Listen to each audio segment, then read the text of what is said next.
غدر الإخوات مش تمثيلية بنشوفها في رمضان. غدر الإخوات قصة حقيقية كان بطلها الراحل جورج سيدهم.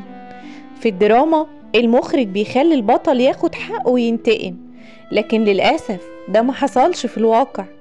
كان الممثل الكوميدي جورج سيدهم كان من أهم واحد في فرقة ثلاثي أضواء المسرح اللي نشرت البهجة في الستينات والسبعينات. جورج سيدهم كان من أحد خريجي كلية الزراعة زي عادل إمام وصلاح السعداني ومحمود عبد العزيز وسمير غانم ودلال عبد العزيز. كان الراحل من أطيب وألطف الممثلين في الوسط الفني.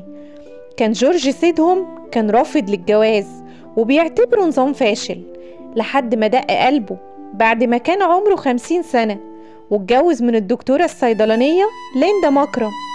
كتير من الفنانين بينشغلوا بالفن وبيسيبوا إدارة أموالهم لأقرب حد ليهم. هو ده اللي عمله جورج سيدهم.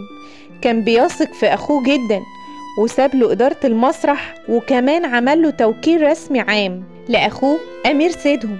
بعد جواز جورج، أمير خاف من إن جورج يخلف ولد ويورثه بعد وفاته، فعمل اللي لا يمكن أخ ممكن يعمله في أخوه من خسة وندالة وطمع.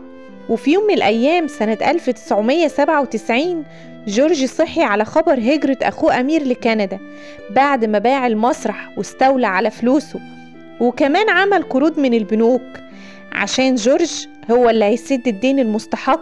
جورج ما قدرش يستحمل الصدمة وأصيب بجلطة في المخ أدت لإصابته بالشلل. عاشت الدكتورة ليندا مع جورج 5 سنين وهو بصحته، وفضلت ترعاه 22 سنة وهو مريض لحد ما توفى.